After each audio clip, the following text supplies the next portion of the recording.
श्री स्वामी समर्थ. जय जय स्वामी समर्थ. वसुबारस का साजरी केली जाते? तर वसुबारस अश्विन कृष्ण द्वादशीस वसुबारस हा सण साजरा केला जातो. या दिवसाला गोवत्स द्वादशी असंही म्हटलं जातं. अशी कथा आहे की समुद्र मंथनातून 5 कामधेनू उत्पन्न झाल्या होत्या आणि त्यातून नंदा नावाच्या धेनूला उद्देशित ठेवून हा सण साजरा केला जातो.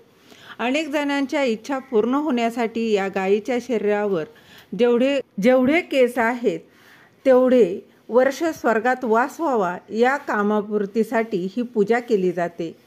तसेच असं म्हटलं जातं की या दिवशी श्री विष्णूंची आपतत्वावर तरंग सक्रिय होऊन ब्रह्मांडात येते. तर ह्या तरंगा विष्णू लोकातील कामधेनू अवतरित असते. म्हणून तिच्याप्रती कृतज्ञता व्यक्त करण्यासाठी गायीची पूजा केली जाते. आपला देश हा कृषीप्रधान असल्यानं या दिवसाचं विशेष महत्त्व आहे.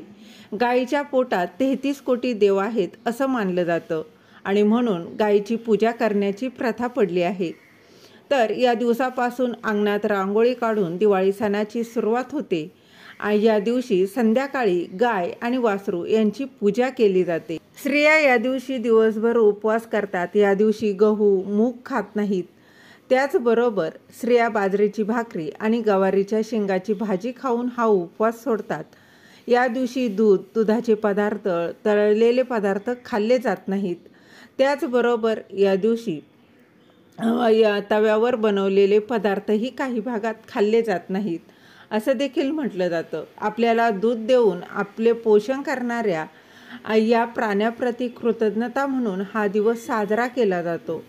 तर आपल्या मुलाबाळांना चांगले आरोग्य मिळावं, सुखी समृद्धी आयुष्य मिळावं यासाठी प्रत्येक घरातील महिला या दिवशी गाय आणि त्याच्यासोबत तिच्या वासराची या दिवशी आवर्जून पूजा करत असतात.